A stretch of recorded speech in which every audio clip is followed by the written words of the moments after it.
Hi there, I'm Claire Bestland, and I'm a guitar slinger, singer-songwriter, and composer who a few years ago ran to the hills of Wakefield, Quebec, and never left.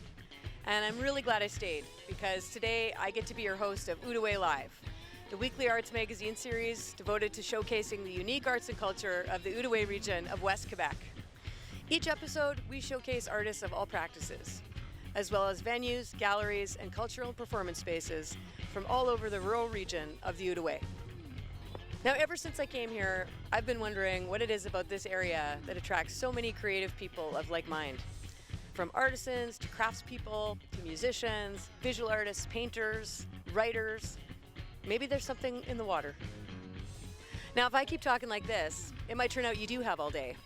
But for now, why don't you kick back, relax, and come along for a ride with us to experience the artistic side of life right here on Outaouais Live.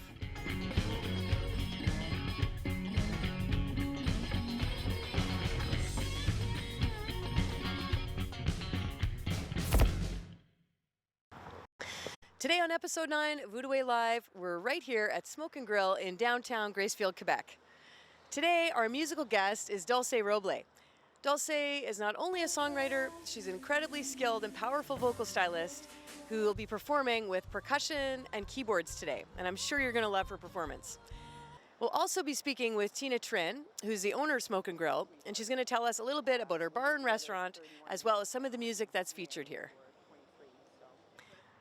Then we'll be heading down to Wakefield to visit Khewa, a gallery boutique that's promoted Indigenous and Canadian artists since 2001. We'll be speaking to the owner, Nathalie Coutou, who's a visual artist with a brand new line of clothing. So my name is Dulce Robles. I come from Mexico, and you pronounce it Dulce. That's it. I've always liked singing, and I don't know. One day by chance, I was about 6 or 7 years old. By mistake, I got accepted into a choir because of weird reasons, very cool reasons too. And so from there, I just starting my classical training. I went to classical school for a couple of years, and I went to jazz, blues for a little while there, and that's how it all started. But I would say I started really working in music in 2009, 2006, when I became the front woman of a rock progressive band. I've had gigs before since I was 13, or even before probably. But that's when I thought, well, yes, this is something I really want to do. The guitar player, keyboard player, bassist he did a bit of everything of that band, which is called Vitruvius. He moved. Well, he came up here to Canada for a couple of months, probably 2 years, to have fun and work and get out of the country. And while he was here, he met a bunch of people. And one of these people that he met, he was one guy, a very special guy. And then he thought, we're very close friends still. We're like brother and sister. And he told me, I met somebody who was the same kind of stupid as you. So I think you guys would get along very well. So, yeah, long story short, that guy came from Laxonry. And that's, that's how I ended up here.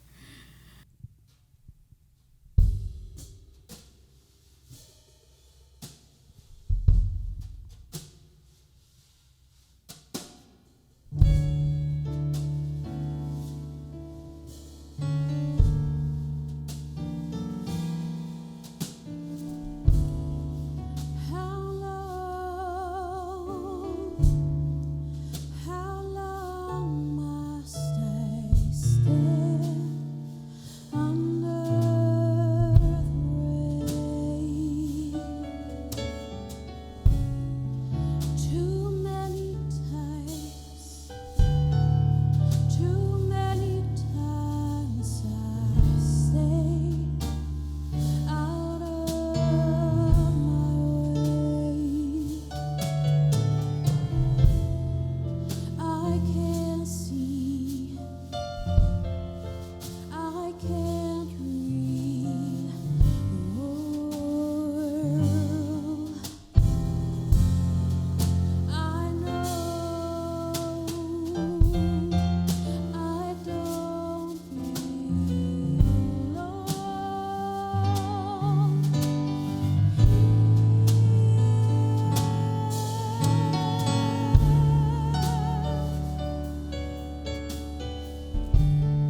filtre des couleurs vides expire.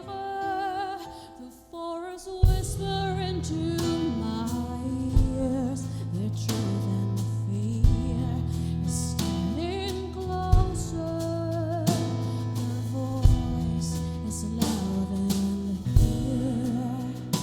If this is real, would I yet believe that the darkness brings relief? As the sun sets in our thoughts, the circling shadows melt away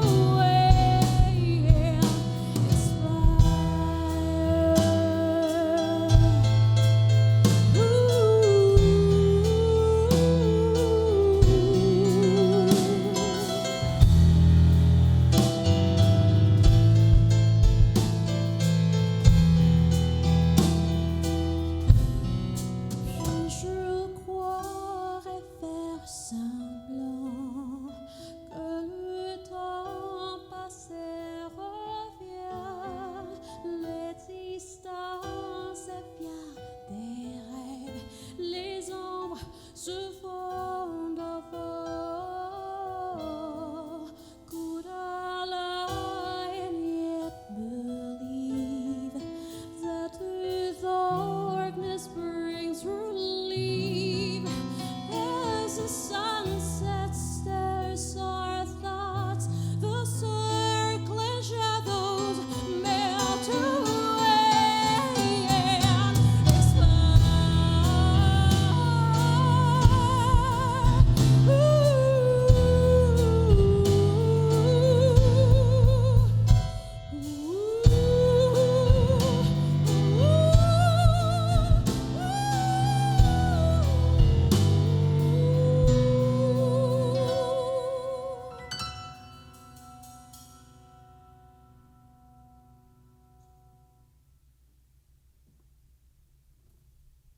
My name is Tina, and this is my restaurant, the Smoke'n'Grill in Gracefield.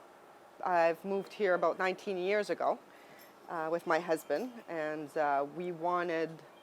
this was a passion for me, was to cook good, healthy food. Well, my signature here, I think what is the most popular is definitely my smoked ribs. I do smoked baby back ribs. We use local maple syrup as well to do that. Everything that we do smoked chicken, we do smoked ribs, we grill, we do burgers. Our burgers is one of the really popular. Bavette, ribeyes, those are, people really like that. And of course, our micro beers. So this is basically how we came about to come in the Outaouais, which is amazing, I think, because it's a beautiful place. We came here from Vancouver, BC. I'm actually from up north, Quebec, and my husband's from Vietnam. But we both met in high school in Vancouver and got married, came here, visit, and just fell in love with the place. I mean, the lakes, the scenery, the people, we fell in love with the place. We moved here and never went back. Pretty much, it's a pub-friendly, cheers type of place. You know, you come here, you forget your week, and you listen to good music, and you have a beer, and you have some wings, and you have some ribs, and so it gets really, really nice. The ambiance is really nice, and people love it. And if I dare change one thing, they're like, "Hey, you didn't tell us you would have changed a table around," because it's their pub, right? When I decided to do some music and liven up the place, I had talked with Dulce, and I just love her to bits. She's great. And so when I was able to convince her to come, and she comes on Fridays and Saturdays, and the locals absolutely love her. We usually do a bigger band on certain occasion. Like my Halloween party is one of the famous, because every ticket that I sell is donated to the House for the Children for Maison des Jeunes at Gracefield. I want to introduce more musician, I think, as it comes, but we just had started into this, and So this is why I call it, this is Dulce's home. This is her place. This is her stage. It will always be her stage. And, but hopefully she can share with some new people eventually. My name is Nathalie Coutou. I'm a woman entrepreneur, and I'm an artist, a graphic artist. I'm a storyteller. I'm a mother, a sister, a daughter, a cousin. I'm a woman. And I love to live here because I can be all of this fully. I believe that anybody who received the gift of life begins as an artist.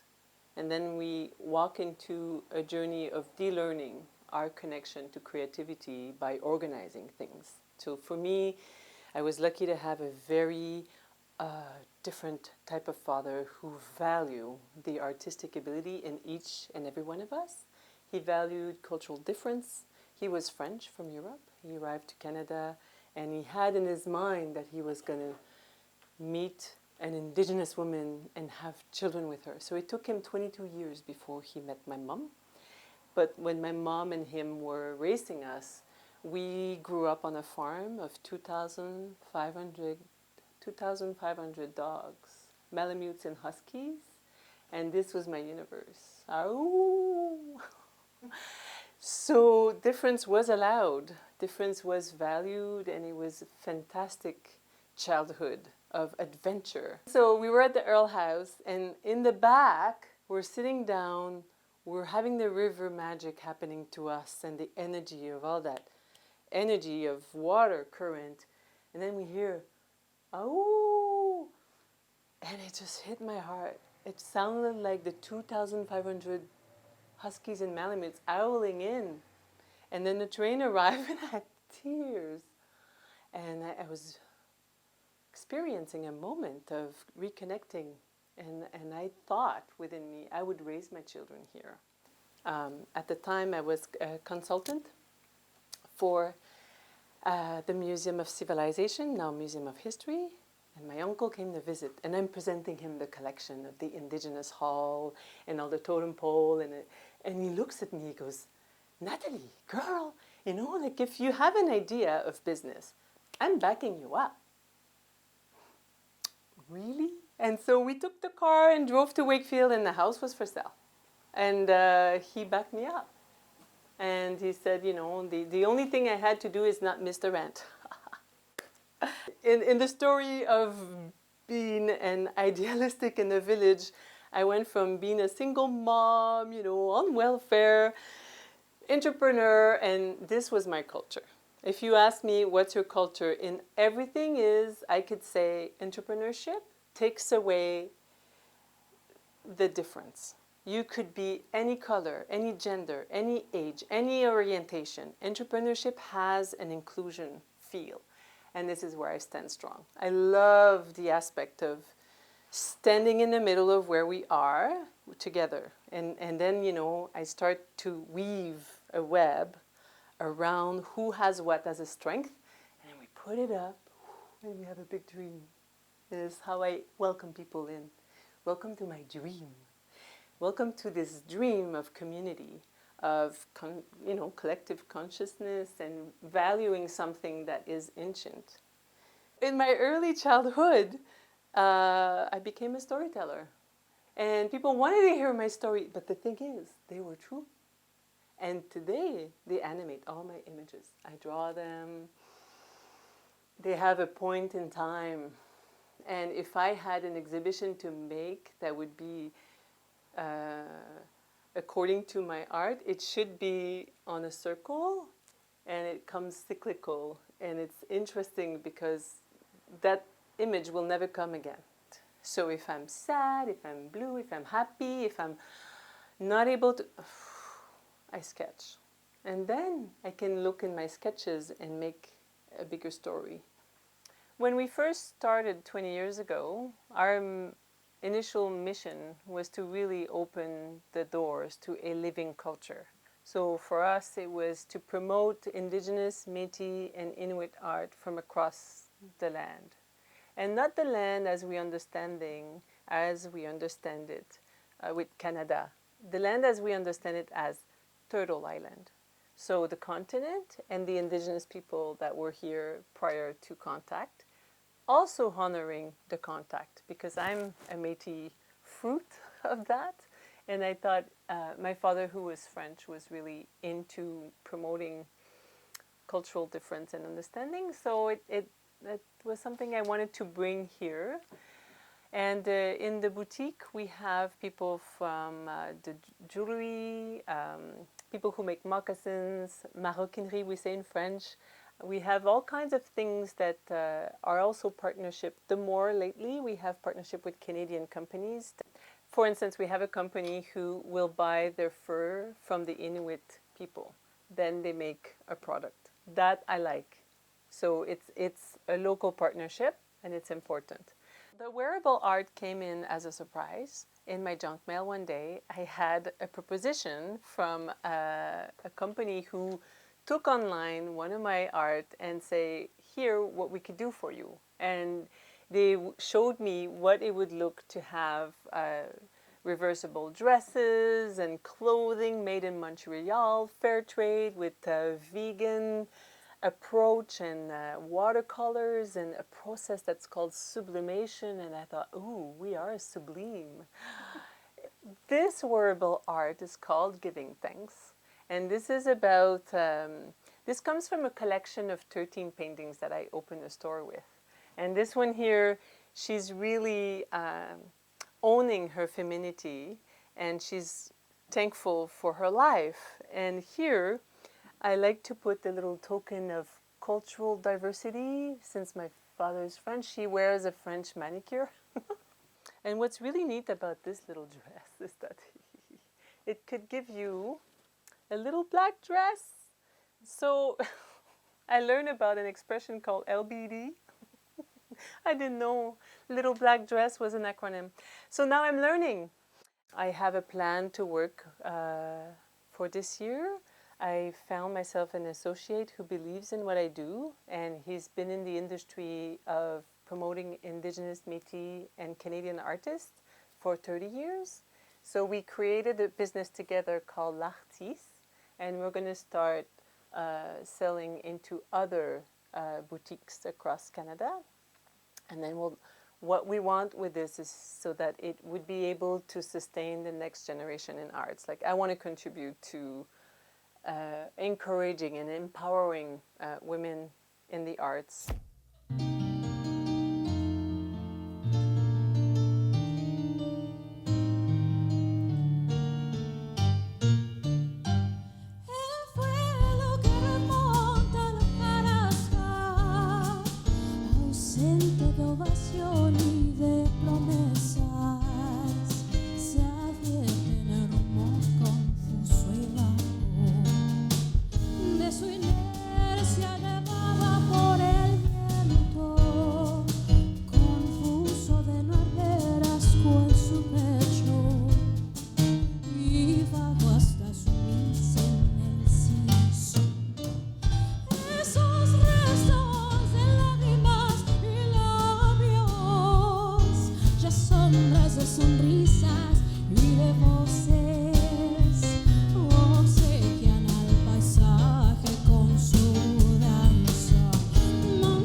Portugal.